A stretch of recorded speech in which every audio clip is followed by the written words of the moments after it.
नमस्कार, मैं हूं अमीश देवगन और आप देख रहे हैं देश का सबसे लोकप्रिय डिबेट शो आर पार। क्या उत्तर प्रदेश में वोट के लिए जातीय समीकरण का खुला खेल अब शुरू हो गया है? क्योंकि सियासत में जब मायावती की एंट्री हुई थी, उस दौर में बहुजन समाज पार्टी का पूरा फोकस दलित वोटर्स पर था। सियासी आरोप लगता था कि तब मायावती की पार्टी का नारा यह था, तिलक तराजू और तलवार, इनको मारो जूते चार। तिलक का मतलब था ब्राह्मण, लेकिन 2007 आते आते बीएसपी का नारा बदला और नया नारा था, पंडित शंख बजाएगा हाथी बढ़ता जाएगा। और उन्हें इसका जबरदस्त फायदा भी मिला। 2007 में बहुजन समाज पार्टी ने पूर्ण बहुमत की सरकार बना डाली। अब एक बार फिर मायावती दलित ब्राह्मण वोट बैंक का समीकरण तैयार करने में जुट गई है। मुसलमान इसमें शामिल है। उनकी पार्टी ब्राह्मण सम्मेलन करवा रही है। पार्टी के सबसे बड़े ब्राह्मण चेहरे सतीश चंद्र मिश्रा इस मिशन में जुट गए हैं। इससे पहले अखिलेश यादव ऐलान कर चुके हैं कि उनकी पार्टी अगर यूपी में सत्ता में आई तो हर जिले में परशुराम जी की मूर्ति लगवाई जाएगी। उधर यूपी में कांग्रेस का बड़ा ब्राह्मण चेहरा कहे जाने वाले जितिन प्रसाद अब बीजेपी के साथ चले गए हैं। तो क्या करीब 13% वाले ब्राह्मण वोट बैंक के लिए अब खींचतान शुरू हो गई है? आज इसी पर होगी देश की सबसे बड़ी बहस।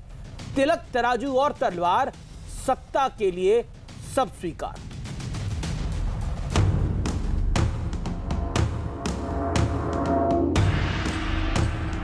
यहाँ अपर कास्ट समाज में से खासकर ब्राह्मण समाज तो बहुत ज्यादा दुखी है। ब्राह्मण समाज को भी अब उसका मान सम्मान स्वाभिमान लौटाने का वक्त आ गया है। तिलक तराजू और तलवार, इनको मारो जूते चार।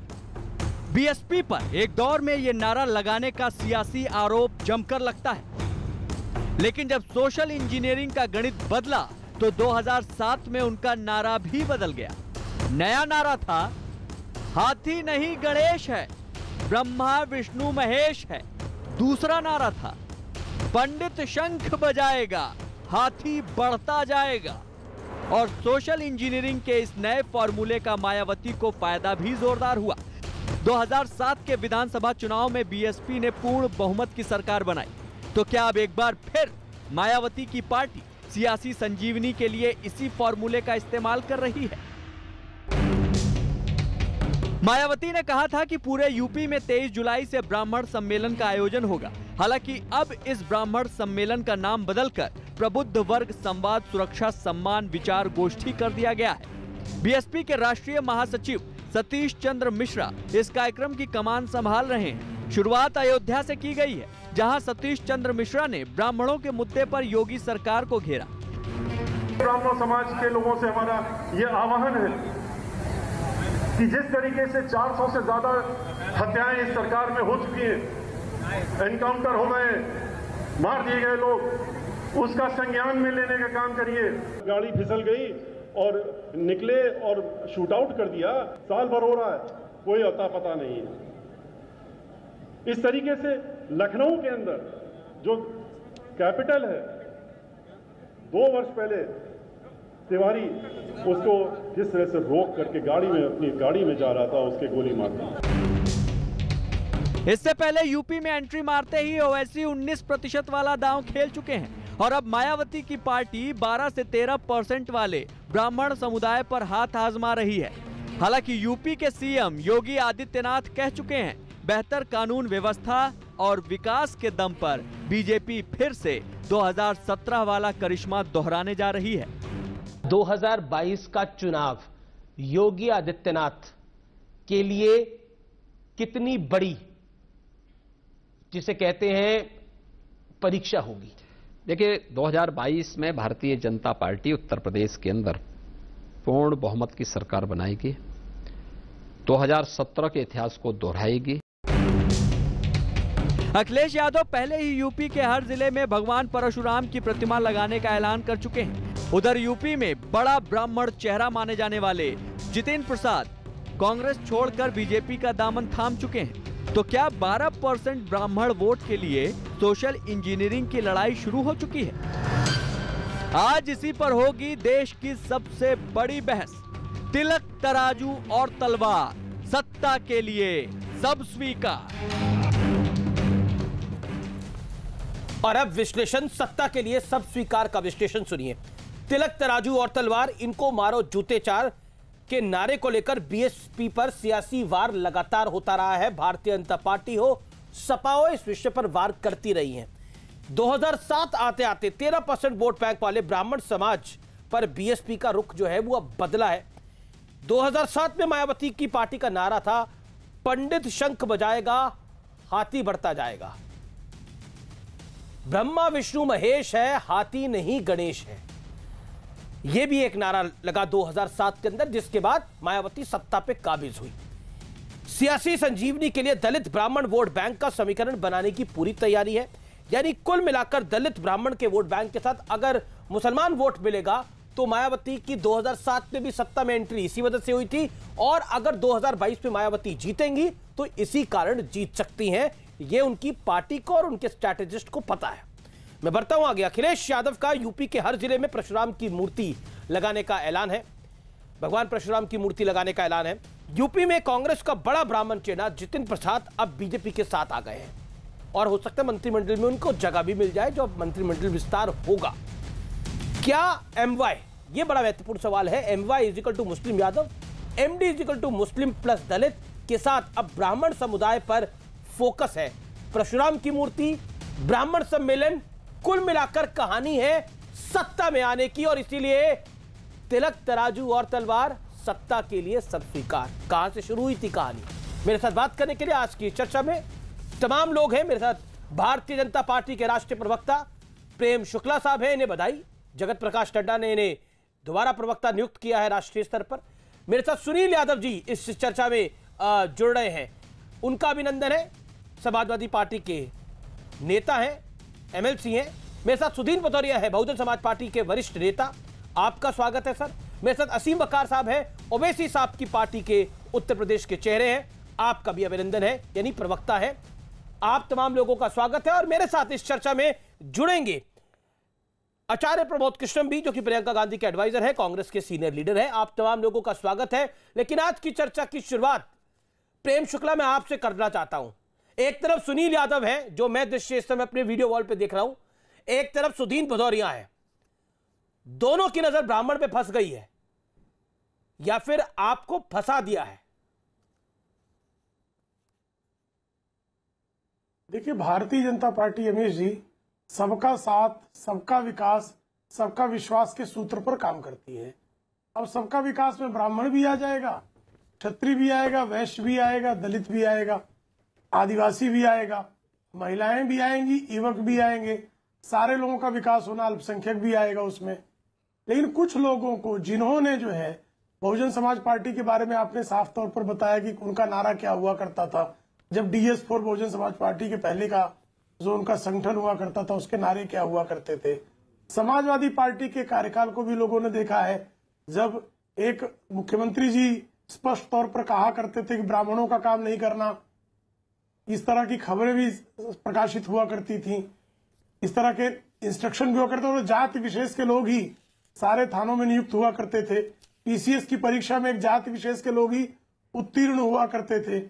राहुल गांधी की जो है नीतियां, हर कोई जानता है कि चुनाव के समय वो जनेऊ कोर्ट के ऊपर उनका आ जाता है। राहुल गांधी जनेऊ ऊपर डाल रहे हैं, विषय वो नहीं है। मैं आपसे सवाल बहुत सीधा पूछ रहा हूं कि सुनील यादव की पार्टी ने और सुदीन भदौरिया की पार्टी ने आपको फंसा दिया है ब्राह्मण वाले फेर में। 30 सेकंड में इसका जवाब दे दीजिए, मेरे सवाल का जवाब तो आ जाए। उनका प्रयास हो सकता है जी, उनका प्रयास हो सकता है, लेकिन मैं जो स्वयं ब्राह्मण हूं और मैं ब्राह्मण जाति का जो टेस्ट है वो समझता हूं भली भांति। हम राष्ट्रवाद, विकास, मानवता का विकास, सांस्कृतिक राष्ट्रवाद, इन सारे मुद्दों पर खड़े होते हैं। ब्राह्मण कभी भी जो है जाति की संकीर्णता में नहीं बनता है, और उत्तर प्रदेश की जो जनता है वो जाति की राजनीति को देख चुकी है। 3 दशकों तक जिस तरह से विभाजनकारी जातीय राजनीति का शिकार उत्तर प्रदेश हुआ था, उससे 2014 और 2017 में मुक्ति मिली है। अब वो फिर उसी जंजाल में नहीं फंसना चाहेगा। ठीक है, मेरे साथ सुदीन भदौरिया साहब हैं, उनका रुख करता हूं मैं। सुदीन भदौरिया, भारतीय जनता पार्टी कह रही है कि हम इस बारी किसी जाल में फंसने नहीं वाले। अखिलेश यादव साहब के जाल में तो पूरी बसपा फंस गई थी जब चुनाव आपने साथ लड़ा, उसका रिजल्ट भी आप लोगों ने देख लिया। लेकिन अखिलेश यादव का तो बड़ा दावा है, वो कहते हैं कि वो भगवान परशुराम की मूर्ति हर जगह लगा देंगे। लेकिन आप लोग जो कहते थे तिलक तराजू और तलवार, इनको मारो जूते चार, अब आप कह रहे हैं सत्ता के लिए सब स्वीकार। देखिए, एक चीज समझ लीजिए, इस समय जो चुनाव हो रहा है देश के अंदर, इसकी पृष्ठभूमि भी समझने की जरूरत है और आज की चुनौतियां भी समझने की जरूरत है। आज की इस पृष्ठभूमि में आपको ये मालूम है जिस प्रकार से ये सबका साथ सबका विकास का नारा देने वाले लोग देश को कहां ले गए हैं। हमारे यहाँ जो इन्होंने 2-2 करोड़ रोजगार हर साल देने का वादा किया था, 10 करोड़ नौजवान बेरोजगार आज उत्तर प्रदेश और देश की सड़कों में भटक रहे हैं। इसी प्रकार किसान दिल्ली के बॉर्डर पर बैठे हुए हैं, मांग कर रहे हैं। 1 वर्ष से कितने सैकड़ों किसान मर गए हैं कर्ज के अंदर। मैं ये कहना चाहता हूं, बहुजन समाज पार्टी ने पिछले 30 वर्षों में हर बार उत्तर प्रदेश में दिखाया है, 4 बार बहन मायावती जी को मुख्यमंत्री बनाकर, कि हम एक बड़ी ताकत हैं। जहां तक आपका ये प्रश्न है सब कुछ स्वीकार, तो उसका भी सुन लीजिए। जी सर। जब बीजेपी को जरूरत मिलती है, देखिए 1 सेकंड के लिए, बस मैं 5 सेकंड में खत्म करूंगा। 15 सेकंड ले लीजिए। बहुजन समाज पार्टी पर तो आपने उंगली उठाई, पर मैं ये पूछना चाहता हूं, जब भारतीय जनता पार्टी को जरूरत पड़ती है तो महबूबा मुफ्ती के साथ मिलकर भी सरकार बना लेती हैं। जब कांग्रेस को जरूरत पड़ती है तो वो केरल में मुस्लिम लीग के साथ भी, और अन्य लोगों को भी आपने देखा है किस प्रकार से कल्याण सिंह जी को किस किस तरह के रंग की टोपी पहनाई गई है, मालाएं पहनाई गई हैं, साक्षी महाराज को राज्यसभा भेजा गया। ये हम पर लागू नहीं है, सब पर लागू है। ये नहीं, बिल्कुल सब पर लागू है। लेकिन आपका तो नारा था तिलक तराजू और तलवार, समाज को इनको मारो जूते चार, वहां से आप इस पर आ गए। अब 30 सेकंड में इसका जवाब में सपा और कांग्रेस नहीं, हम लोगों ने कहा इस देश में कुछ लोग ऐसी ताकतें रही हैं जो सामंतवादी ताकतें हैं। उन लोगों ने इस प्रकार के जुल्म और अन्याय किए, और जहां तक कानून व्यवस्था है, आपने देखा नहीं हाथरस में क्या हुआ। नहीं, सतीश चंद्र मिश्रा तो कह रहे थे से दलितों का उत्पीड़न नहीं, हुआ। सतीश चंद्र मिश्रा तो जो एनकाउंटर हुआ, जिस विकास दुबे ने 8-8 पुलिस वालों को मौत के घाट उतार दिया, शहीद कर दिया, उसके बचाव में कह रहे थे गाड़ी पलट जाती है। 1 साल हो गया, अभी तक कुछ नहीं हुआ। क्या वो चाहते हैं कि विकास दुबे जैसे शातिर अपराधी का एनकाउंटर नहीं होना चाहिए था? क्या वो चाहते हैं मुख्तार अंसारी पे कार्रवाई नहीं होनी चाहिए? देखिए, जवाब दीजिए ना इस बात का।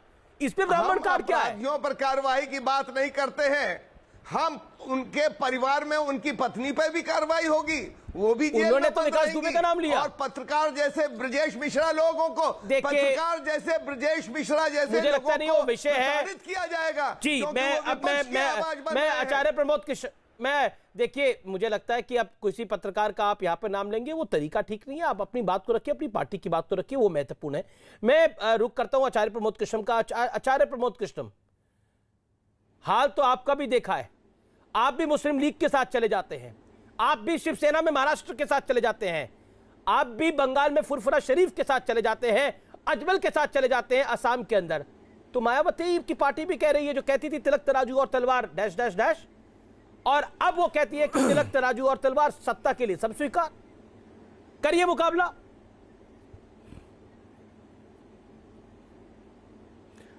देखिए अमीश देवगन जी, एक पहलू है कि ब्राह्मण के ऊपर अत्याचार हो रहा है, ब्राह्मण का तिरस्कार हो रहा है, ब्राह्मण का अपमान हो रहा है, ब्राह्मणों के बच्चों का फेक एनकाउंटर हो रहा है, ब्राह्मणों की दुर्दशा है।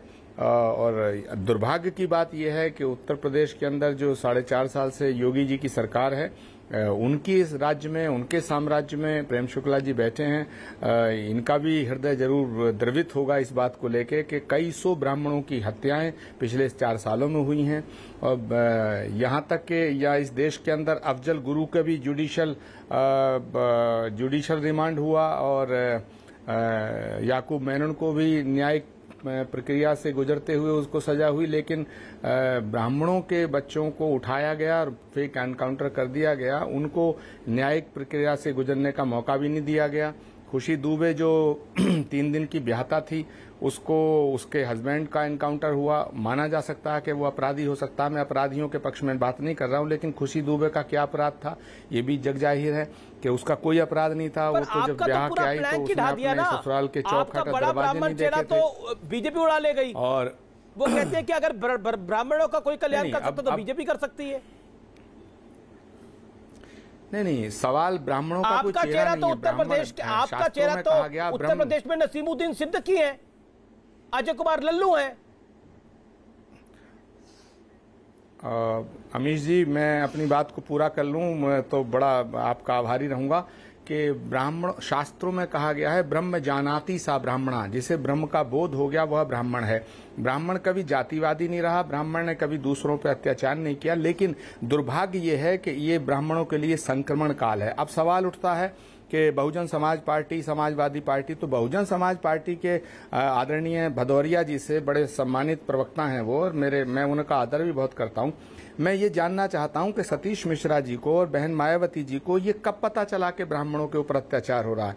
4 साल से तो कोई बोला नहीं। अब क्योंकि चुनाव आ रहा है तो उनका हक है पूरा कि ब्राह्मणों को अपने पक्ष में करने के लिए प्रयास करें। अब उन्होंने कहा मैं खुशी दुबे का केस लड़ूंगा, सतीश मिश्रा जी ने ब्राह्मणों का सम्मेलन आयोजित किया जा रहा, लेकिन ये भी बात किसी से छुपी नहीं है कि ब्राह्मणों को मनुवादी व्यवस्था का प्रतीक और मनुस्मृति किसी ने नहीं पढ़ी। बहुजन समाज पार्टी वाले किसी नेता ने, मुझे नहीं लगता कि मनुस्मृति का अध्ययन किया होगा, और समाजवादी पार्टी वालों किसी नेता ने मनुस्मृति का अध्ययन किया होगा, लेकिन सबके सब मिलकर मनुस्मृति और मनुवादी व्यवस्था, ब्राह्मणों को कोई मौका ही नहीं छोड़ते थे ब्राह्मणों पर हमला करने का। लेकिन अब क्योंकि चुनाव आ रहा है, ब्राह्मणों की जो संख्या है कुल मिलाकर के ब्राह्मणों की उपजातियां भी हैं, वो 14% बैठता है, 13-14% बैठता है। ब्राह्मण जो है हिंदुत्व का आधार है, तो बीजेपी को तो ब्राह्मण अगर खिसक गया तो बीजेपी का तो तख्ता ही पलट हो जाएगा। तो इसलिए बीजेपी चाहती है किसी भी कीमत पर कि ब्राह्मणों को अपने साथ रखे। दूसरा, बहुजन समाज पार्टी चाहती है कि ब्राह्मण निरीह है, ब्राह्मण तो असहाय है, ब्राह्मण पर अत्याचार हो रहा, तो इसे प्रलोभन दे के हमारे साथ। समाजवादी पार्टी का भी फर्ज बनता है कि ब्राह्मणों को अपने साथ रखे। सुदीन बदरिया, आचार्य जी की बात का जवाब। लेकिन ब्राह्मण किसके साथ जाएगा ये तो वक्त बताएगा। आप लोग घोषणा कर दीजिए, मायावती 2.5 साल के फॉर्मूले पे काम करती है, 2.5 साल मायावती सीएम होगी, 2.5 साल कोई ब्राह्मण का चेहरा बना दीजिए सीएम। मुझे उत्तर देने का अवसर दीजिए। बिल्कुल, मैं उत्तर देने का अवसर दे रहा हूँ। सवाल अपना जोड़ रहा हूँ कि मायावती तो 2.5 साल का फॉर्मूला बनाती है, तो 2.5 साल मायावती जी बन जाए सीएम और 2.5 साल ब्राह्मण बन जाए, ऐसा फॉर्मूला लेके आइए आप। ऐसा है, जब बहन मायावती जी मुख्यमंत्री बनी थी, आपको याद होगा 2007 में हमारे लगभग 46 विधायक जीते थे ब्राह्मण। और मैं ये भी बतला दूं, आचार्य जी बहुत प्रबुद्ध हैं, उनका नाम ही है इस प्रकार का प्रमोद कृष्णन, उनमें तो बहुत सारे गुण होंगे। मैं उनको ये बताना चाहता हूं कि हमारे दर्जनों मंत्री भी बने थे।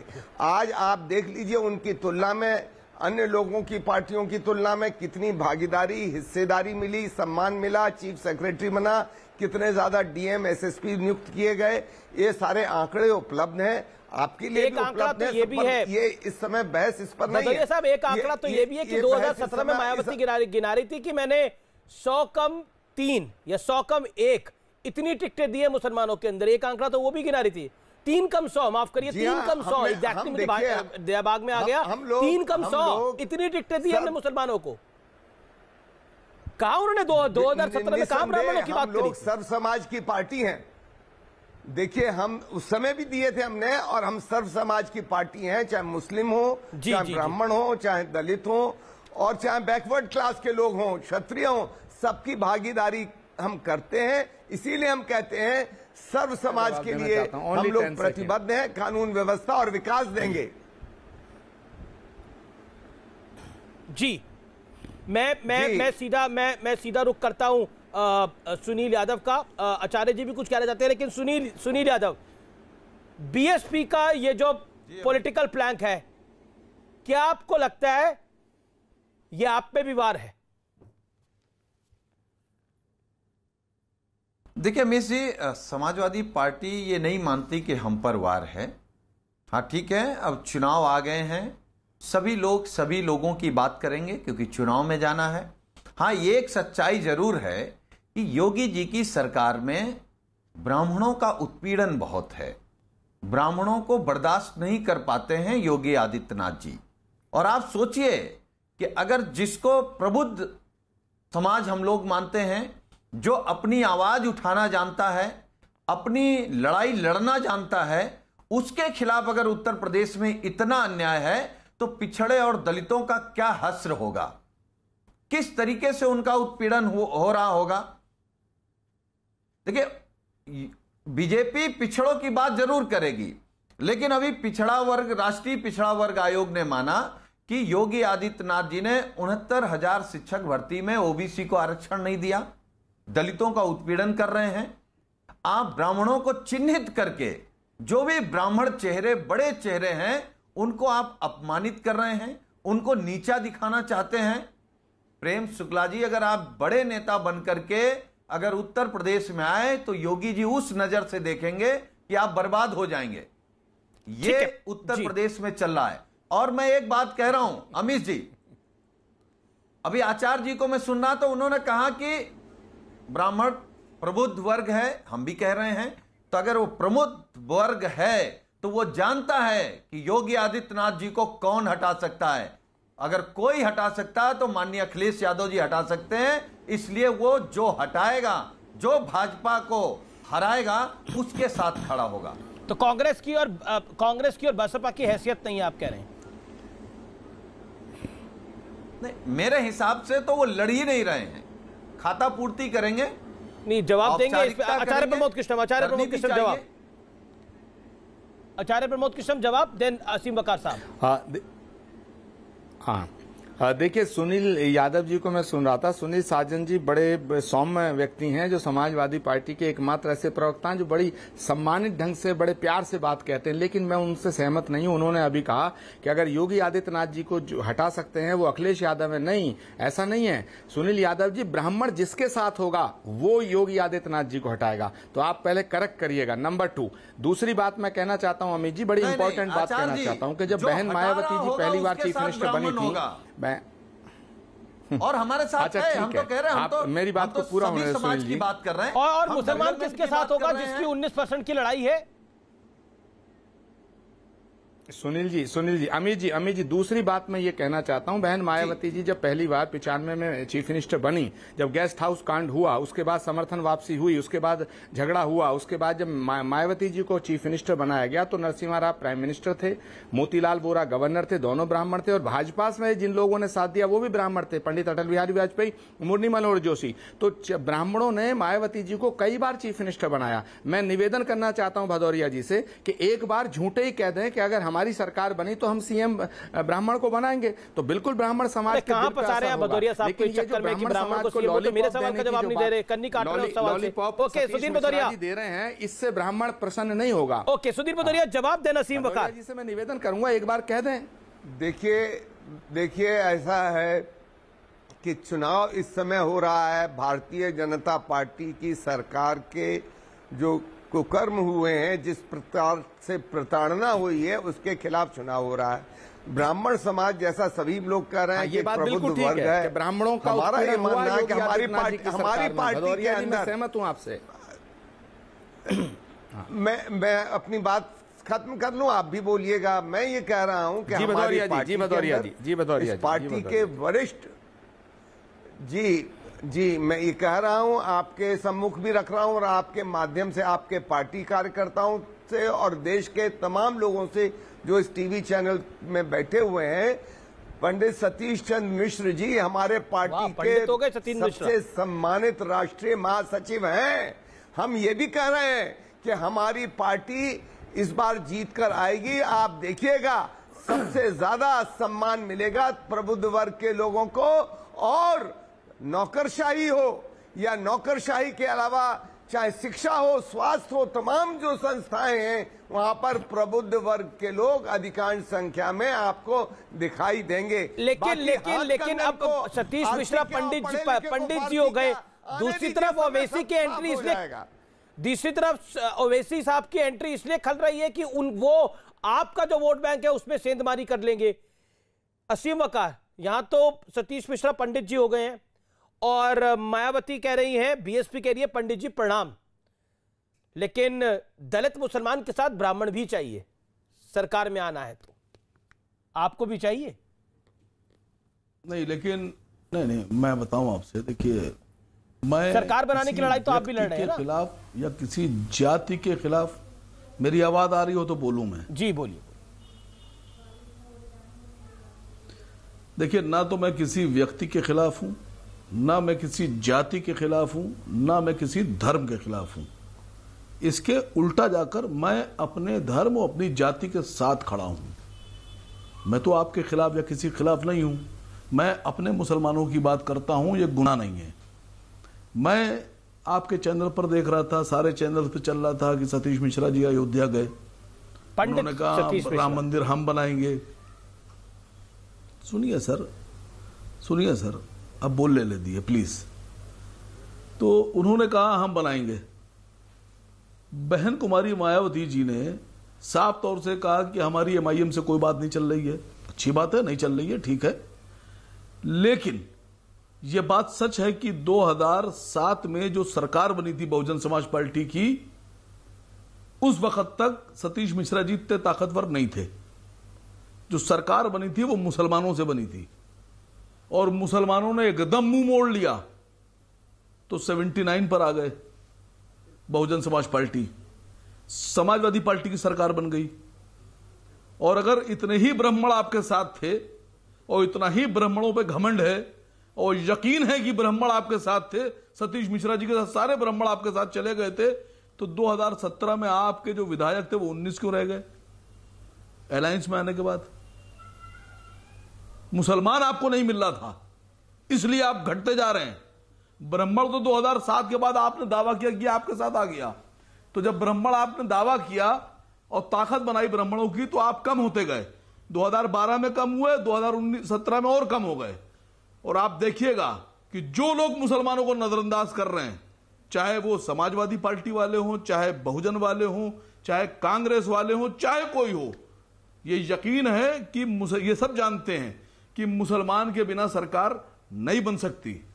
आप भी जानते हैं यह बात अमीश भाई, ये सब जानते हैं। नहीं तो इनका मुस्लिम यादव सपा का, दलित मुसलमान बीएसपी का, उसमें ब्राह्मण इसलिए चाहिए कि सत्ता में आने के लिए, और अगर ब्राह्मण मिलेगा तो सरकार इनकी बनेगी, इसमें कोई दो राय नहीं है। बिल्कुल जायज बात बोली आचार्य प्रमोद कृष्ण ने, वो कांग्रेस के नेता, लेकिन उनकी बात में एग्री करता हूं। ब्राह्मण जिस तरफ चला जाएगा सरकार उसकी बन जाएगी। सुनिए, बोलिए असीम वकार। मैंने तो कहा ना, बहुजन समाज पार्टी के पास सर 2007 से ताकत बढ़ी, 2007 के बाद से आपका नारा चेंज हुआ ब्राह्मणों को लेकर। तो अगर आपके साथ ब्राह्मण था और ब्राह्मण की इतनी ताकत थी और ब्राह्मण सरकार बना सकता था, तो आप 2012 में कम क्यों हो गए? ठीक है, जवाब सुदीन भदौरिया से अब जवाब ले लेते हैं असीम भाई। यही बात समाजवादी पार्टी पे लागू होती है सर। ठीक है, मैं सपा से भी जवाब ले लूंगा और पहले सुदीन भदौरिया से ले लेता हूं। सुदीन भदौरिया 30 सेकंड में जवाब, नहीं है वो सरकार में नहीं आएगा। देखिए, मैं कहना चाहता हूं कि 2017 में हमको 20% वोट मिला, समाजवादी पार्टी को भी 20% वोट मिला, तो ये हमारा स्थायी कुछ वोट है। कुछ वोट बढ़ता है, कुछ घटता है, और वो केवल इसलिए नहीं घटता है कि हमें खाली एक वर्ग ने वोट नहीं दिया। वो हो सकता है कई कारण रहे हों उसमें, पर मैं ये दावे के साथ कहता हूं कि कानून व्यवस्था के मामले में बहन मायावती जी अव्वल है। विकास के मामले में कुछ कहना चाह रहे हैं? मुख्यमंत्री थी तो 9% था जीडीपी, 9% था जीडीपी, चाहे ना मुलायम सिंह के समय था ना योगी जी के समय है। क्या बात कर रहे हैं आप? देख लीजिए, सबसे ज्यादा विकास हुआ बहन मायावती जी के शासन में, और यही कानून व्यवस्था के साथ साथ शिक्षण संस्थान खुले, स्वास्थ्य सेवाएं हुई, और सबसे ज्यादा जवाब ले लीजिए ना असीम वकार से। टाइम लिमिट को तय करना पड़ेगा, 50 सेकंड हो गए। एक बार असीम वकार से जवाब ले लीजिए, असीम वकार से जवाब ले लीजिए। असीम वकार 30 सेकंड, देन सुनील यादव। देखिए सुदीन भदौरिया जी मेरे बड़े भाई, इन्हीं ने कहा कि कानून व्यवस्था के मामले में बहन जी से बेहतर कोई नहीं, क्योंकि बहन जी कहें, अखिलेश जी कहें, तो दोनों सरकार में रह चुके हैं। लेकिन अभी आसिम वकार साहब की पार्टी या आसिम वकार साहब के लोग सरकार में नहीं रहे हैं, और जिस दिन हम सरकार में आ गए तो हम ये साबित कर देंगे कि हमसे बेहतर ना कानून व्यवस्था कोई दे सकता है, ना सरकार चला सकता है, ना ईमानदारी दिखा सकता है, और ना ही सबका साथ सबके विकास का नारा हमसे लेकिन आप तो मुसलमानों की बात करें, आप कह रहे मुसलमान सीएम होना चाहिए, हम आपसे बेहतर साबित होंगे सर। ठीक है, आप तो कह रहे हैं मुसलमान सीएम होना चाहिए, और मुसलमान सीएम होना चाहिए इसलिए आप खुलकर बोल रहे हैं। मैंने तो आपको बोला आपको ब्राह्मणों का वोट नहीं चाहिए, आपने बोला मैं अपनी कौम की बात करता हूं, मैं उसके इधर अपनी कौम की बात करता हूं, आपने तो ये बोला मुझे इसी कार्यक्रम में। सुनिए सर जी, सुनिए सर जी, सुनिए सर जी, मैं ये नहीं कह रहा हूं कि हमें नहीं चाहिए। जिनको लगता है कि हम बेहतर हैं, जिनको लगता है कि हम ईमान और इंसाफ से सरकार चलाएंगे, जिनको हम पर यकीन है, हमारी कयादत पे यकीन है, वो हमारे साथ आए, वेलकम है। लेकिन हमें पूरा यकीन अपने लोगों पर है, अपनी कौम पे है। पहले हम अपने लोगों की बात करेंगे, पहले हम अपने लोगों की अच्छाई की बात करेंगे, पहले उनके लिए इंसाफ की बात करेंगे, क्या होता है कुचले उनको उठाने की बात करेंगे। ओके, सुनील यादव, देखिए प्रेम शुक्ला से रिएक्शन बनता है, लेकिन पहले सुनील यादव। आपको लगता है आप हमारे साथ नहीं आना चाहिए, मत आइए सर। सुनील यादव आपको आईना दिखा दिया ओवैसी साहब की पार्टी ने, अभी ब्राह्मण गा रहे हैं चुनाव में आपको मुस्लिम यादव चाहिए। देखिए अमीश भाई, मैं असीम वकार साहब को भी सुना है। असीम वकार साहब अपना पराया, अरे क्या अपना पराया। वकार साहब आप ओवैसी साहब की पार्टी के प्रवक्ता हैं, नेता हैं, तो आपको वो बात कहनी ही कहनी है। लेकिन मैं अमीश जी के कार्यक्रम में कह सकता हूं कि आपके घर का, परिवार का, नात रिश्तेदार का वोट समाजवादी पार्टी को जाता और फिर जाएगा और मिलेगा, क्योंकि हम जानते हैं सुनील भाई कि अगर अन्याय होगा तो समाजवादी पार्टी खड़ी होती है। वो पिछड़े के खिलाफ अन्याय हो तो, दलित के खिलाफ हो तो, मुसलमान के खिलाफ हो तो, बड़ी जातियों के खिलाफ हो तो, हम अन्याय के खिलाफ लड़ते हैं, जाति देख करके नहीं लड़ते। नहीं, हम सुन लेंगे आपकी, हमारी सुन लीजिए सुनील भाई। हम जाति देख करके, धर्म देख करके नहीं लड़ते। और माननीय अखिलेश यादव जी ने अगर एक्सप्रेसवे बनाया तो जाति धर्म देख के नहीं बनाया। ठीक है सुनील, जवाब जाति धर्म देखकर नहीं बांटे हैं। विश्वविद्यालय बनाए हैं, मेडिकल कॉलेज बनाए हैं, तो जाति धर्म देख करके नहीं बनाए हैं। जिसको जरूरत है उसको दिया है, जिसके खिलाफ अन्याय होगा उसके अन्याय के खिलाफ समाजवादी पार्टी लड़ेगी। असीम वकार, देखिए सुनील भाई हमारे साथी रहे हैं, हमारे साथी हैं, मैं दोस्त मानता हूं इनको। मैंने शुरुआती यहां से की थी कि ना मैं किसी जाति के खिलाफ हूं, ना व्यक्ति के, ना धर्म के। सुनिए सर, बहुत अदब के साथ। अगर आपने मुसलमानों के वोटों से सरकार बना के मुसलमानों को डिप्टी सीएम बना दिया होता तो शायद आज मेरे मुंह पे टेप लगा होता, मैं किसी काबिल ही ना होता बोलने के, मेरा सर झुका होता आपके सामने। सर मैंने तो ये नहीं कहा, मुझे पता है कि अगर समाजवादी पार्टी की सरकार बनेगी तो जनाब अखिलेश यादव जी ही मुख्यमंत्री बनेंगे, मैं जानता हूं इस बात को। तो मैं तो नहीं कह रहा हूं आप ना बनिए, मैंने तो इतराज भी नहीं किया। मैं जानता हूं अगर बहुजन की सरकार बनेगी तो बहन मायावती जी ही बनेंगी। अगर हम अखिलेश यादव जी के, मैं तो आप दोनों से कह रहा हूं लड़ रहे हैं, उनके चेहरे पे चुनाव लड़ रहे हैं, वो हमारे नेता हैं, वही हमारे मुख्यमंत्री होंगे। सुनिए सर, सुनिए, मैं आपसे ये कह रहा हूं कि अगर आपको लगता है कि मुसलमानों का वोट चाहिए, गुमराह कर रहे हैं, डिप्टी सीएम मुसलमान का ऐलान क्यों नहीं कर रहे हैं? ताकत दे रहे हैं। मैं तो आपका ओहदा नहीं समझ रहे हैं, मैं तो अपने लोगों के लिए ओहदा मांग रहा हूं सर। आप हमारे लोगों को ओहदा देने पे आप राजी नहीं है सर, आप राजी नहीं है मुसलमानों को डिप्टी सीएम बनाने पर। मैं तो संविधान पे भरोसा नहीं है क्या? आप वही बात कर रहे हैं जो भारतीय जनता पार्टी बात करती है। भरोसा है तो आप में भारतीय जनता पार्टी में फिर क्या भरोसा रह गया? क्या आपको? अरे वो हिंदू की बात करके उनको परेशान कर रहे हैं, आप मुसलमान की बात करके उनको परेशान कर रहे हैं। नहीं, आप उनकी तरक्की चाहते हैं कि नहीं चाहते? नहीं, तो ये बताइए क्या मुसलमान को रोजगार मिले?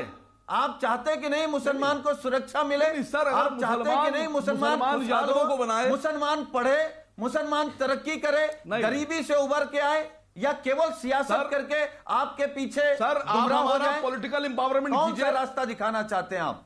नहीं सर, नहीं। जौहर विश्वविद्यालय किस पार्टी, किस सरकार में बना? सुनिए सर, आजम साहब ने इतना बड़ा विश्वविद्यालय अगर खोला तो एक तरफ भारतीय जनता पार्टी परेशान कर रही है और दूसरी तरफ आप गुमराह कर रहे हैं, तो कौन धोखा दे रहा है? सर यानी धोखेबाज है। पार्टी के समय का सामाजिक परिवर्तन ये बना कि मुसलमान पढ़ सके, तरक्की कर सके। सुन रहा हूं, अब आप तो पता नहीं क्यों डर रहे हैं दर्द हो रहा है। नहीं, हम डर नहीं रहे। सामाजिक आप हमारे अपने हैं और हम नहीं डरते आपसे। की पहली शर्त, आपको लगता है कि हम आपके नहीं हैं। सुनिए सर, सुनिए, सामाजिक परिवर्तन और सामाजिक न्याय की पहली शर्त सत्ता परिवर्तन है। हम सत्ता परिवर्तन इसलिए कर रहे हैं कि हमारा सामाजिक परिवर्तन हो, हमारा लेकिन असीम वकार फिर 12% मुसलमान, 12 से 14% के बीच में ब्राह्मण है, तो फिर ब्राह्मण सीएम होना चाहिए। ठाकुर बोलेंगे हमारा सीएम होना चाहिए, जो बनिए हैं वो बोलेंगे हमारा सीएम होना चाहिए। क्या करेंगे आप? तो सब बोल रहे हैं सर, तो सब तो फिर ऐसे दुकान चल गई पूरी है। हमसे तकलीफ क्यों है? कमाल की बात है ना। तो फिर तो मुसलमान सीएम होना चाहिए। तो मैंने तो नहीं कहा, ऐसा नहीं होता ना। ओके सर, अगर हम जीत के आते हैं, अगर हम जीतेंगे और हमारे हाथ में सत्ता की चाबी होगी, तो मुख्यमंत्री मुसलमान ही बनेगा सर, हम नहीं बनाएंगे। प्रेम शुक्ला ब्राह्मण की पैरोकारी हो रही है, लेकिन दलित मुसलमान भी चाहिए, मुस्लिम यादव भी चाहिए। यानी कुल मिलाकर ये डायरेक्ट अटैक आप पे है। अगर ब्राह्मण छिटका तो बीजेपी का सत्ता पलट जाएगी उत्तर प्रदेश के अंदर, और जिसकी उम्मीद लग रही है। देखिए अमीश जी, लोकतंत्र में सर्वसमावेशी राजनीति की दरकार है, और भारतीय जनता पार्टी सर्वसमावेशी राजनीति करती है। हर वर्ग को, हर जाति को, हर नस्ल को, हर संप्रदाय के लोगों को साथ लेकर चलने का काम भारतीय जनता पार्टी। वो तो समाजवादी पार्टी भी कह रही है। कृपा करके बता दीजिए। वो तो बसपा भी कह रही है। नहीं, सुन लीजिए, लेकिन वही मैं उसका उत्तर दे रहा हूं। नहीं, उसका उत्तर दे रहा हूं, जरा सुन लीजिए गौर से। आप कल्पना कर सकते हैं कि बहुजन समाज पार्टी में कोई ब्राह्मण मुख्यमंत्री बन सकता है क्या? समाजवादी पार्टी का कोई मुख्यमंत्री ब्राह्मण हो सकता है क्या? कांग्रेस जो है उसका राष्ट्रीय अध्यक्ष कोई ब्राह्मण हो सकता है क्या? ये संयोग से ही है और योग्यता के आधार पर। ब्राह्मण है राष्ट्रीय अध्यक्ष कांग्रेस का, राष्ट्रीय अध्यक्ष ब्राह्मण है, कांग्रेस का राष्ट्रीय अध्यक्ष ब्राह्मण है। आपने रणदीप सुरजेवाला का बयान नहीं सुना? जनेऊधारी ब्राह्मण है राहुल जी। बर्बाद कर देना चाहते हैं आप, श्रीमती, आप उनका आरक्षण छीन लेना चाहते हैं आप। क्या मंशा क्या है? कृपा करके मुझे बताइए, क्या चाहते हैं आप? सुनील प्रेम शुक्ला काफी देर बाद बोल रहे हैं, उनको allow him to make his point. शांति से सुन ले। कृपा करके आप किसको कह रहे हैं? कांग्रेस की अंतरिम अध्यक्षा श्रीमती सोनिया गांधी है, जिनके प्रमोद कृष्णन जी बताएंगे, उनके घर के पीछे चैपल है और ईसाई है। वो ईसाई धर्म को स्वीकारती हैं। तो ईसाइयों में कब से ब्राह्मण ठाकुर क्षत्रिय, ब्राह्मण ठाकुर वैश्य होने लगे भाई साहब? ईसाइयों में तो कोई इस तरह की जातियां नहीं है। ईसाइयों में प्रोटेस्टेंट, कैथोलिक, सीरियन, इस तरह के जो है बहुत सारे उनमें संप्रदाय हैं। लेकिन ईसाइयों में ब्राह्मण, ठाकुर, वैश्य ये वर्गीकरण होने लगा है, तो मेरी नहीं जानकारी। ये तो कमाल की बात है। वो सोनिया गांधी है, रणदीप सुरजेवाला कह चुके हैं, राहुल गांधी जनेऊधारी ब्राह्मण है। जाति नाम की संस्था में उसका सामाजिक महत्व मानती है, लेकिन उसके राजनीति में किसी की जाति देखकर किसी को पद नहीं दिया जाता है। सर्वसमावेशी राजनीति की बात है। ठीक है, आचार्य जवाब देना चाहते हैं इस बात का। आचार्य प्रमोद कृष्ण जवाब देना चाहते हैं। आचार्य जी जवाब। मुझे मेरी बात पूरी कर लेने। आप अमीश जी आपसे जी अब आप प्रेम जी, मैं आपको बात पूरी करने दूंगा। आचार्य जी, मैंने योगी आदित्यनाथ से सवाल पूछा कि कांग्रेस की हैसियत आप उत्तर प्रदेश में क्या देखते हैं? उन्होंने बोला 0/0 = 0 ही होता है। अमीश जी, आपको तो 0 आंक के चल रहे हैं, बसपा भी आपको कुछ आंक के नहीं चल रही, सपा आपको क्या आंकती है आपको पता ही है। अमित जी, योगी जी के 0 पर भी मैं अपनी बात रखूंगा, लेकिन पहले प्रेम शुक्ला जी ने बहुत अच्छी बात कही है कि क्या कांग्रेस में कोई ब्राह्मण सीएम हो सकता है, क्या समाजवादी में कोई ब्राह्मण सीएम हो सकता है, क्या बसपा में ब्राह्मण सीएम हो सकता है। तो मैं प्रेम शुक्ला जी से कहना चाहूंगा कि राष्ट्रीय चैनल है न्यूज 18, कांग्रेस का अध्यक्ष। ठीक है, ओके, मैं निवेदन ये करना है। आचार्य जी, मैंने कांग्रेस का okay Prem ji, okay Shukla ji, okay पंडित जी, ओके, मैं ठीक है पंडित जी, मैं अब ये कहना चाहता हूं कि आपकी बात से मैं सहमत हूं। बिल्कुल, समाजवादी पार्टी में अगर सरकार बनती है तो मुख्यमंत्री ब्राह्मण नहीं हो सकता, और सुनील यादव जी कह भी नहीं सकते, भदौरिया जी कह भी नहीं सकते। हाँ, इतना जरूर है, असीम वकार ने जो बात कही है मैं उसमें कोई बुराई नहीं देखता हूं। यादव समाज चाहता है हमारा मुख्यमंत्री अखिलेश यादव हूं, दलित समाज चाहता है बहन जी दोबारा मुख्यमंत्री बने, ऐसे ही बीजेपी वाले भी चाहते हैं कि योगी आदित्यनाथ बने। तो भाई, अगर असीम वकार ये चाहते हैं कि अगर हम सरकार बने उनकी और मुसलमान चीफ मिनिस्टर हो, तो इसमें कोई गुनाह नहीं है, वो सोच सकते हैं, उनकी ख्वाहिश हो सकती है। मगर मैं आपसे निवेदन ये करना चाहता हूं कि आप ही एक बार कह दीजिएगा कि बीजेपी की सरकार अगर बनती है तो हमारा मुख्यमंत्री ब्राह्मण होगा। अगर समाजवादी ब्राह्मण मुख्यमंत्री नहीं बनाने को तैयार है, बसपा बनाने को तैयार नहीं है, वोट ब्राह्मणों के चाहिए, असीम वकार ने तो साफ कह दिया। तो भाई बीजेपी हाँ मैं 10 सेकंड और प्रेम शुक्ला जी बाय रिक्वेस्ट। तो मैं कहना चाहता हूं कि उत्तर प्रदेश के अंदर 4 मुख्यमंत्री भाजपा ने दिए, राजनाथ सिंह जी दिए, कल्याण सिंह जी दिए, रामप्रकाश गुप्ता दिए, योगी आदित्यनाथ जी दिए।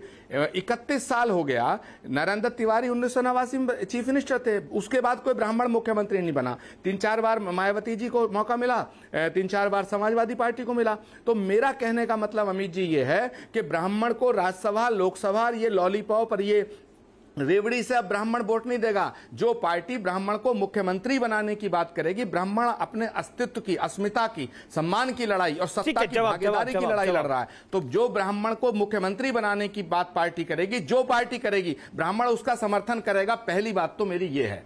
ओके प्रेम, जो मुझे लगता है ब्राह्मण समाज की जो भावनाएं हैं। देखिए अब मैं एक छोटा सा निवेदन के साथ, आदरणीय आचार्य प्रमोद कृष्णन जी, आपने कहा जाति और जाति का मुख्यमंत्री, तो योगी आदित्यनाथ जी जाति नहीं, किसी जाति के नहीं है। योगी आदित्यनाथ जी गोरक्ष पीठाधीश्वर हैं और संतों की कोई जात नहीं होती। आचार्य प्रमोद कृष्णन जो है, इनकी कोई जाति नहीं। जैसे आप कल की पीठाधीश्वर हो गए तो सारी जातियां आप में समाहित हो गई, आपकी जाति अपनी जाति विसर्जित हो गई, सारी जातियां आप में समाहित हो गई। आचार्य प्रमोद कृष्णन स्वयं को जो है ब्राह्मण या त्यागी नहीं कहेंगे। आचार्य प्रमोद प्रेम शुक्ला जी आप बहुत चतुराई से बात को घुमा रहे हैं। प्रेम शुक्ला जी आप बड़ी चतुराई से पीठाधीश्वर जो है, ब्राह्मण जो है, अगर बस मुझे थोड़ा सा समय दे दीजिए आचार्य जी। देखिए ब्राह्मण जो है वो संतों को हमेशा पूजता है। ब्राह्मण जो है, जो भी संत है, वो चूंकि जाति विसर्जित कर चुके होते हैं, तो सारा ब्राह्मण समाज जो है वो संतों की पूजा करता है। तो हम तो जो ब्राह्मण जिसको पूजता है, जिस गोरक्ष पीठ में विश्वास रखता है, आस्था रखता है, और सारी जातियां जिसमें आस्था रखती हैं, ऐसे सर्व जातियों का प्रतिनिधित्व करने वाले योगी जी जो है, उनको हमने मुख्यमंत्री बनाया है। आपकी पार्टी कांग्रेस आचार्य प्रमोद कृष्णन योगी आदित्यनाथ को योगी आदित्यनाथ नहीं कहती, अजय बिष्ट कहती है। क्या आपको लगता है कि इससे बड़े सारे ब्राह्मण खुश हो जाएंगे, इससे आपसे पिछड़ा समाज खुश हो जाएगा किसी योगी को अगर उसके नाम से बुलाया जाएगा तो? देखिए अमीश देवगन जी, अगर कोई इस तरह की बात करता है तो मुझे नहीं लगता कि मैं व्यक्तिगत रूप से इस बात से सहमत हूं। नहीं ऐसा नहीं, मैं खुद कह रहा हूं योगी आदित्यनाथ जी, मैंने कहा अजय सिंह बिष्ट जी का नाम लिया, मैंने वो संन्यास से पूर्व के जो नाम होते हैं सनातन धर्म की, हमारे संतों की परंपरा है। अब मेरा नाम आचार्य कल की पीठाधीश्वर होने से पहले जो था, तो उस नाम से कोई लेना चाहे ले सकता है, कोई गुनाह नहीं है। लेकिन हमारी जो परंपरा है वो यही है कि जब नाम परिवर्तित होता है, वेश परिवर्तित होता है, तमाम मार्ग परिवर्तित होता है, जीवन रूपांतरित हो जाता है, तो एक साधु की कोई जात नहीं होती। बिल्कुल प्रेम शुक्ला जी की बात से भी मैं सहमत हूं और अमीश जी आपकी बात से सहमत हूं। लेकिन मैं प्रेम शुक्ला जी से यह कहना चाहता हूं कि साधु की कोई जात नहीं होती। लेकिन जो उत्तर प्रदेश में 4.5 साल का जो समय बीता है, उसमें ब्राह्मणों के ऊपर जो उत्पीड़न और अत्याचार हुआ, तो उस पर प्रेम शुक्ला जी उस पर क्या कहेंगे? क्या प्रभात मिश्रा जो 12वीं का इम्तिहान दिया, उसको एनकाउंटर में मारा गया और कह दिया गया ये पिस्टल छील के भाग रहा था। खुशी दुबे पे आप एक शब्द नहीं बोलते प्रेम शुक्ला जी। एक ब्राह्मण कन्या है और नाबालिग कन्या, उसका विवाह हुआ, उसके पति का एनकाउंटर 3 दिन में हो गया, उस पर गैंगस्टर लगा देना, उस पे जो बड़े बड़े अपराधियों पे धारा लगती है, उसकी जमानत नहीं हो पा रही है। तो अपराधियों में अगर हम धर्म, अपराधियों में अगर हम जाति देखने लगेंगे तो फिर क्या बचेगा? ओवैसी साहब कहते हैं कि मुसलमानों को टारगेट किया जा रहा है, आप कह रहे हैं कि ब्राह्मणों को टारगेट किया जा रहा है, अपराध को टारगेट किया जा रहा है। कौन से मुख्तार अंसारी मुसलमान अपने धर्म से होगा, लेकिन इस समय उसको अगर वो जेल में है तो अपने कृत्यों की वजह से जेल में। आपराधिक इतिहास नहीं था। नहीं, मैं अपराधियों के पक्ष में नहीं हूं, लेकिन खुशी दुबे ने कौन सा अपराध किया था जो 1 साल से जेल में सड़ रही है? प्रभात मिश्रा ने कौन सा अपराध किया था? वो तो 17 साल का बच्चा करेंगे ना। ओके, मैं सुनील यादव का भी मुझे रिएक्शन लेना है। ओके कि एक सेकेंड आप बोल लीजिएगा आगे। प्रेम शुक्ला, सुनील यादव, योगी आदित्यनाथ क्योंकि एक संत है, एक पीठाधीश्वर है, तो उनमें तो सब जातियां समाहित हो जाती हैं, इसलिए उनका रक्षा कवच बहुत बड़ा है। क्या आपको लगता है वही आप लोगों के आड़े आएगा? कितना ब्राह्मण, कितना ठाकुर, कितना मुसलमान, कितना यादव, कितना शोर मचा लीजिए आप। देखिए अमीश जी, मुझे लगता है कि पूरे देश को मालूम है, यही माननीय योगी आदित्यनाथ जी ने पिछड़े और दलितों के गठबंधन को सांप और छछूदर कहा था। तो क्या कोई संत, देखिए क्या कोई असली संत किसी भी वर्ग को सांप और छछूदर कह सकता है? होने पे। और अगर योगी जी ने कहा है, अगर योगी जी ने कहा है तो फिर आप तय कर लीजिए अपनी डिबेट में। आचार्य जी बैठे हैं, प्रेम शुक्ला जी बैठे हैं, क्या कोई संत की भाषा यह हो सकती है? क्या कोई संत एनआई के पत्रकारों को जो भाषा का इस्तेमाल योगी जी ने किया था वो संत की भाषा है? क्या ठोक दो ये संत की भाषा हो सकती है? दूसरे धर्मों को लेकर के जो योगी जी बयान देते हैं वो संत की भाषा हो सकती है? अगर हो सकती है तो फिर ऐसे संत भाई ठीक है। ओके, प्रेम शुक्ला जवाब, प्रेम शुक्ला जवाब। पहले तो इनको योगी जी के संत होने पर ही शक है। नहीं, देखिए एक तो गोरक्ष पीठाधीश्वर संत है कि नहीं, यह निर्णय जो है सुनील यादव जी नहीं ले सकते हैं। उसके लिए जो हमारे पास संत समाज है, और जब किसी का जो है किसी पीठ पर संत का अभिषेक होता है तो संत समाज निर्णय लेता है। वो मुलायम सिंह यादव जी या अखिलेश यादव के बारे में बताया गया यादव जी या जो हम संतों के बारे में जानते हैं। कृपा करके सुन ले, कृपा करके सुन ले, कृपा करके सुन ले, कृपा करके सुन ले। देखिए संत तो ऐसे होते हैं कि भृगुमुनि ने विष्णु जी को लात मारी थी तो क्या वो संत नहीं रह गए? दुर्वासा जी जो है शाप देते थे तो क्या उनके ऋषित्व में, उनके मुनित्व में किसी प्रकार की कमी आ गई? तो कृपा करके ऋषियों मुनियों संतों का की परंपरा सुन ले। और दूसरा, आदरणीय योगी आदित्यनाथ जी ने किसी की जाति के खिलाफ, किसी के गोत्र के खिलाफ, किसी के नस्ल के खिलाफ किसी प्रकार का कोई बयान नहीं दिया है। हाँ, निश्चित तौर पर स्पष्ट वक्ता है वो। अगर कोई सांप्रदायिक कृत्य करेगा तो उसकी सांप्रदायिकता के विरुद्ध, विकृत सांप्रदायिकता के विरुद्ध उनको बोल शंखनाद करने का उनका पूरा अधिकार है। अच्छा, उनको अधिकार है पिछड़ों का आरक्षण छीनने का? है अधिकार उनको? उनको अधिकार है दलितों का उत्पीड़न करने का? ये गोरक्ष पीठाधीश्वर जो है क्या बात कर रहे हैं? थोड़ी तैयारी के साथ आया करिए। उत्तर प्रदेश, ठीक है। ओके, मैं सुदीन बदरिया 10 सेकंड में मेरे एक सवाल का जवाब दीजिए। तिलक तराजू और तलवार, इनको मारो जूते चार से आपने अपनी पूरी कहानी यानी पॉलिटिकल पार्टी का आगाज किया, उसी लाइन पर चलते थे, अब यहां तक पहुंच गए हैं। क्या आपको लगता है कि ब्राह्मण आपके फेर में फंस जाएगा? क्योंकि वो 2017 में नहीं फंसा, 2014 में नहीं फंसा, 2019 में नहीं फंसा, क्योंकि आप तो डीएम फॉर्मूले के साथ काम करते हैं। जो बार बार इस नारे को आप दोहरा रहे हैं, इस नारे को जो बार बार आप दोहरा रहे हैं, आप एक चीज समझ लीजिए, न मैंने कहा न कभी बहन मायावती जी ने कहा, पर हमने ये जरूर कहा है इस देश के अंदर सामंतवादी व्यवस्था रही है। इस सामंतवादी व्यवस्था में शुक्रिया सर, वंचित लोग। मेरे पास समय इतना ही है फिलहाल। आर पार में एक वक्त है एक ब्रेक का, ब्रेक के बाद